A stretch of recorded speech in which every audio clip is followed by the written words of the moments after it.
Lalu seperti halnya ya seperti Kiai Imad lah ya, mengatakan bahwasanya Pak Alawi bukan duriannya Nabi. Karena apa? Karena fakta dan realitanya dalam kajian sejarah ilmu nasab dan juga kitab-kitab Tabaqat tidak ada yang mereportase atau yang menjelaskan bahwasanya Ahmad bin Isa itu punya anak bernama Abdullah. Nah, lalu direspon oleh mereka, Kiai Imad memecah belah umat. Kiai Imad memfitnah. Fitnahnya dari mana? Kalau memang itu bentuk fitnah dan memang sejatinya itu fitnah, maka gampang untuk diklarifikasi. Tapi karena yang dikatakan Kiai Imad itu adalah kebenaran mutlak, maka sulit untuk dikonfirmasi. Gitu loh. Kan begitu. Kalau bagi saya pribadi, Gus, Kiai Imad itu termasuk menyangka walaupun di itu termasuk baik Kiai Imad di Gus, enggak mengedepankan emosi. Contoh seperti Kiai Haji Syukron Makmum mengatakan ini namanya seorang semua ulama sedunia bilangnya kan, yang membatalkan ini kan berarti ini dan ini. Apa jawaban Ki Imad? Ya biar aja. Ki Syukron Makmum itu kan satu orang tua saya, dia tuh guru saya, kiai saya, dan mesti dianggap. Iya. Nah, seperti anu itu lagi, Sayyid Ahmad itu, putranya Sayyid Muhammad itu, kan ditanyakan, gimana anu kiai sambian itu Sayyid Ahmad begini. Sayang 1000 sayang saya. Dan saya nggak bisa. Ya, lebih baik saya diam kalau beliau yang berkata seperti itu. Loh, kenapa kiai kok diam? Ya sebab gini, banyak dari guru-guru saya itu semuanya itu berguru kebanyakan kepada abahnya, dan saya mengaji kitab itu kepada guru yang pernah belajar kepada abahnya. Jadi saya nggak bisa bicara kalau beliau itu ngomong seperti itu. Lebih baik saya diam, kan gitu Kiai Imad. Kan berarti kan bagus jawaban Kiai Imad. Enggak, biadab. sedikit bangsat. Kan bagus menjawab dengan kepala dingin itu kan bagus. Iya, mana ada kiamat. Ada lagu sampean, maaf ya, sepengetahuan saya itu nggak pernah Kiai Imad itu disangka dibilang bacot ini. Ada lagi Imad itu mengatakan bangsat, biadab, ini nggak pernah kayaknya. Berarti kan Kiai Imad ini ilmu ta'alimnya dengan ahlakul banatnya itu kan dipakai. Iya kan, ta'alimnya kan berarti dipakai sama Kiai Imad ini. Yang menjadi pertanyaan saya, kami bukan menyalahkan sebenarnya siapa yang salah. Sedangkan orang yang mengatakan gini, kalau nggak salah itu di kitab itu ukut nggak mungkin Gus ya. Kalau mengatakan apa, kita menyumpah orang itu dengan kalimat anjing atau babi, maka orang tersebut itu separuh dari imannya itu hilang. Apa dikatakan kafir kalau nggak salah itu? Ada kali itu makalah seperti itu Gus. Ya intinya kan gini. Ketika kita melihat suatu fenomena yang terjadi di masyarakat kita, maka yang kita lihat itu adalah apa yang menjadi penyebab itu. Misalkan Kiai Imad yang menyebabkan terjadinya perdebatan itu. Nah, bagaimana Kiai Imad itu menarasikan hasil temuannya? Apakah dalil-dalil hujah-hujah yang dilampirkan oleh Kiai Imad itu bisa terkonfirmasi kebenarannya di dalam kitab-kitab yang dijadikan sumber rujukan di dalam penulisan buku itu? Nah, kemudian bagaimana respon orang yang bertabrakan dengan Kiai Imad? Apakah narasi, hujah, dalilnya itu bisa dikonfirmasi? Dari situ kita bisa menilai, karena kebenaran itu tidak akan sulit untuk dilihat gitu loh. Kebenaran itu gampang untuk dilihat. Yang sulit dilihat itu adalah kesalahan yang dimanipulasi. Itu sulit untuk dilihat bagi orang awam ya.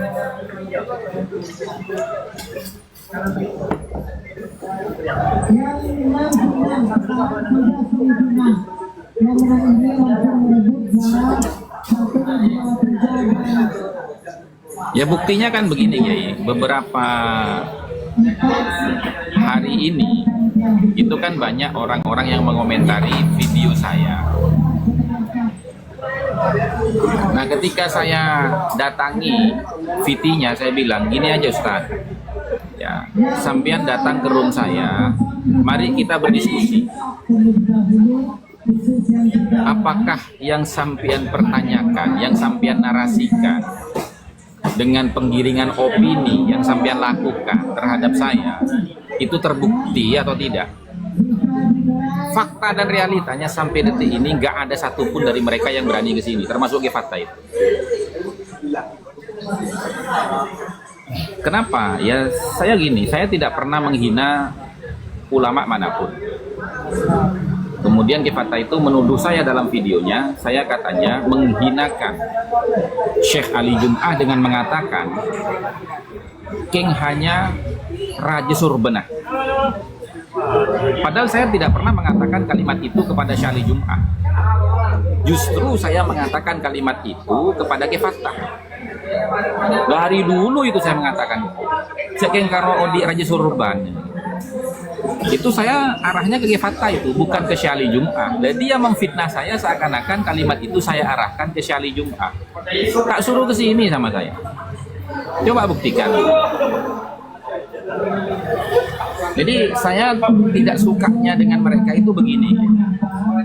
Kalau mereka tidak sepakat dengan apa yang saya narasikan di video-video saya atau di room TikTok saya, ya balaslah dengan ilmiah, jangan dengan memfitnah, gitu loh. Begitu.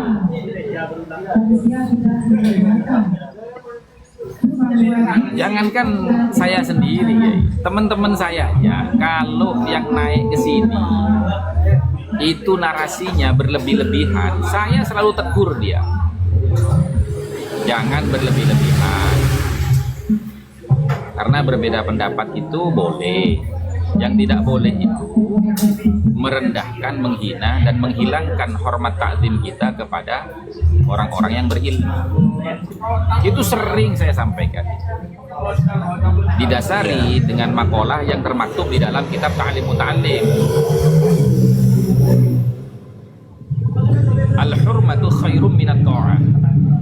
Menghormati itu lebih didahulukan, lebih baik daripada mentaati. Artinya apa? Kita boleh berbeda pendapat dengan siapapun, termasuk dengan guru kita, dengan orang tua kita. Kita boleh berbeda pendapat, asalkan tidak mengurangi hormat taklim kita kepada guru kita dan orang tua kita. Betul. Kan begitu. Iya, masuk itu. Nah, iya. Saya itu konsisten orangnya, Ustaz. Dan framingan seperti itu nggak ngaruh ke saya itu. Buktinya dari zaman dulu, hampir 5 tahun ini saya di framing ini itu dan lagi Gus, saya tetap. yang sampai itu bikin statement itu bukan saya mendukung sampian atau enggak. Kami kalau yang benar yang saya ambil, enggak benar ya ngapain kita ngambil bulu kan gitu. Kan enggak, itu seperti sampai yang berkata apa itu yang di akhirnya itu mustahab pun itu. Kalau memang kita ini sama-sama apa apa itu Gus yang kalimatnya sampai itu. Oh, al-khuruju minal khilaf mustahabun. Al-khuruj. Ya, al-khuruju minal khilaf mustahabun itu. Itu kan harus keluar itu kan, kita itu kan. Iya, itu kan ya, itu kan. Coba, assalamualaikum. Ini suruh ada yang lihat Gus. Siapa itu yang lihat dulu Gus? Rame terus. Apa itu? Jadi gini Kiai. Iya kan ketika sampai menyampaikan seperti itu kan Itu kan berarti gini, Gus, secara pemahaman saya, al-khuruju minal khilaf mustahabun. Berarti kan kalau memang di situ kita membela si A ada mudarat, maka kita keluar. Kan gitu, Gus. Betul, betul. Iya kan, Gus? Ini pemahaman saya mananya dari lafaz sampean tadi. Kalau saya Kalau gini, selama Kiai. itu benar, Gini, Kiai. Kalau Anda ingin bersikap objektif, gitu, Kiai.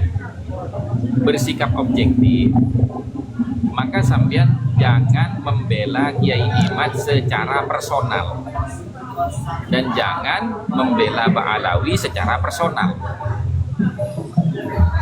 Nah, karena apa? Karena kalau kita membela secara personal, maka itu bukan objektif tapi subjektif. Gitu.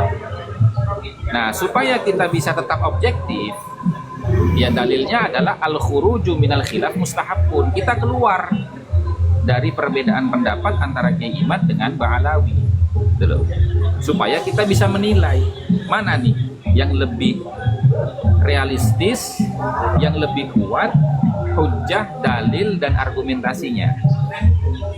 Kan gitu, Kiai. Nah, kalau kita sudah condong ke kanan dan ke kiri, ya nggak bisa objektif kita, pasti akan subjektif gitu loh. Tuh. Makanya kan saya juga begini, saya tidak sepakat dengan Kiai Imad ketika Kiai Imad mengatakan bahwasanya kitab Muntaqilatul Qalibiyah itu menyebutkan hanya 2 orang putranya Ahmad bin Isa yang bernama Muhammad dan Ali.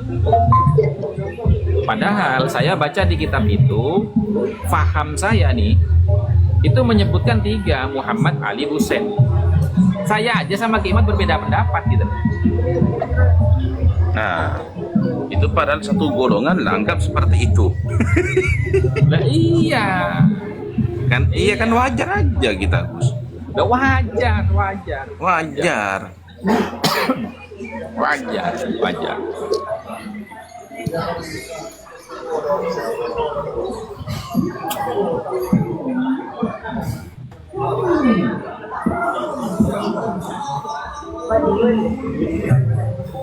Tanya Gus. Lalu apakah karena saya berbeda pendapat dengan Kiai Imad lalu saya harus mengurangi rasa hormat takzim saya kepada Kiai Imad? Oh tidak. Tidak begitu konsepnya. Nah, berbeda Gus, kan dengan izin mereka. bertanya Gus. Iya,